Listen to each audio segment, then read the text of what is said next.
तयारी आत्ताच करावं लागेल ना. ऐनवेळेस कसं होईल?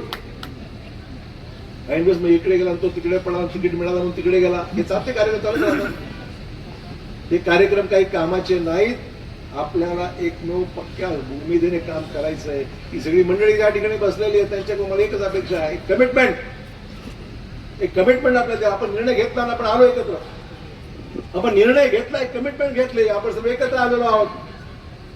हा एकोपा पुढील अनेक वर्ष टिकला पण विशेषतः पुढे चालू टिकलाच पाहिजे.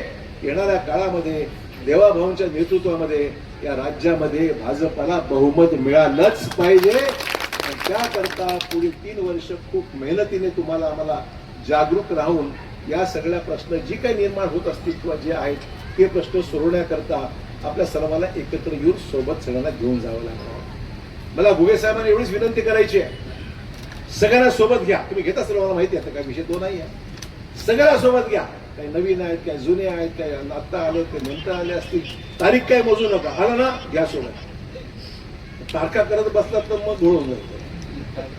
जे आलेत आणि महत्वाचं हे आहे, जो रिझल्ट देऊ शकतो त्याला पुढे का, जो रिझल्ट देऊ शकतो. आणि मला सांगायला अभिमान या गोष्टीचा आहे, माझ्या जिल्ह्यामध्ये काम करतो ना मी बघतो जमीन जुना बिना काहीच बघत नाही. बघतो काम कोण करतोय, चांगला काम करतोय. पुढे पुढे करत नाही ना, मग आनंदाची गोष्ट आहे. काम चांगला करतोय, चांगली गोष्ट आहे. रिझल्ट देतो का, महत्वाचं.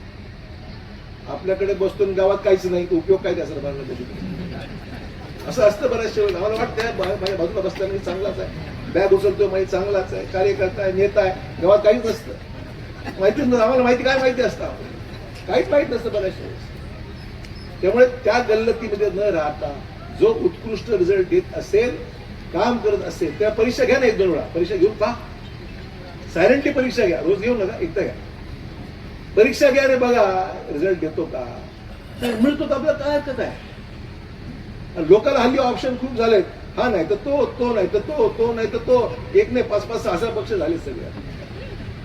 त्यामुळे रिझल्ट देणारा नेता आणि रिझल्ट देणारा कार्यकर्ता जर आपण सोबत ठेवला तर पक्षाला चांगले दिवस असं मला म्हणतं. त्यामुळे हे सगळं आपण, मी तुम्हाला एकट्याला बोलत नाही, सगळ्यांना बोलतोय. त्यामुळे सांगायचं तात्पर्य एवढंच आहे की या जिल्ह्यामध्ये पोटेन्शियल आहे. वसमत तालुका चांगला तालुका, पहिल्यापासून मी इथे संपर्कात आहे, बघतो, पाहतोय. चांगलं चाललं, चालू द्या म्हणतो, काय हरकत नाही. त्यामुळे आगामी काळामध्ये त्या जिल्ह्याला आपल्याला चांगले रिझल्ट आले पाहिजेत. छोटा जिल्हा आहे पण काम करण्या इतपत सुबत्ता इथे आहे, पाणी आहे, शेती चांगली आहे, उत्तम लोक आहेत, शब्द पाळणारी माणसं आहेत. त्यांना फक्त चांगला नेता पाहिजे आहे, एवढीच अपेक्षा लोकांना आहे. आणि ते तुम्ही नक्की करू शकाल. तुम्ही माणसं जाणता, जुने ओळखता, नवीन ओळखता.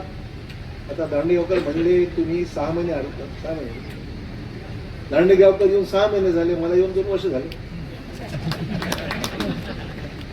बाकीच्या मंडळीला जुन्या आहेत, आमच्या बोर्डीकर जुन्याच आहेत समजा.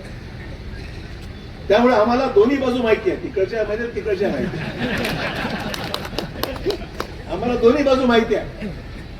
तिकडे कोण कसा करतो, इकडे कसा गप्पा मारतो, दोन्ही माहिती पडते. दोन्ही माहिती असल्यामुळे आम्हाला कळते काय केलं पाहिजे, कळते. त्यामुळे सांगायचं तात्पर्य एवढंच आहे, माणसं आहेत, हुशार आहेत. राजकारण सुद्धा IPL सारखं झालंय, तो छक्का मारतो पुढे जातो. त्यामुळे आपल्याला चौके छक्के मारणारे माणसं पाहिजेत, जुने पण पाहिजेत, नवीनही पाहिजेत. परंतु स्कोर चांगला करणारे, तरच स्कोर भाजपचा वाढणार आहे, हे लक्षात ठेवा. त्याच्यावर तो वाढणार. त्यामुळे आपला स्कोर आपण वाढूया. मी दांडेगावकर साहेबांना मनपूर्वक शुभेच्छा देतो. तरुण आहेत, उत्साह आहे, सहकारी क्षेत्रामध्ये चांगलं काम त्यांचं, त्यांनी अनेक वर्ष त्याचे वडील करतायत, त्यांना मला जाणीव आहे. ते गाडीत बसता बसता राहून गेले, मला माहित नाही, राहिले असतील म्हणून चला येतो येतो म्हणजे पुढे चला, लवकर गाडी घ्या त्यांना.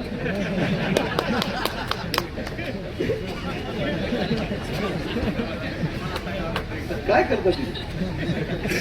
त्यामुळे अनुभवी आहेत, जाणकार आहेत, काम करू शकतील. सहकार क्षेत्रामध्ये नॅशनल फेडरेशन पण जाऊन आले. त्यामुळे चांगलं काम आहे. मी त्यांना अनेक वर्ष बघतोय, पाहते, ओळख चांगली येते. त्यामुळे मी इथल्या सर्व नेत्यांना मनपूर्वक शुभेच्छा देतो आणि भाजपाच्या भविष्यासाठी, भवितव्यासाठी भाजपी वाढवा आणि तुम्ही वाढा, दोन्ही चालू. मनपूर्वक शुभेच्छा. नमस्कार. जय हिंद, जय महाराष्ट्र.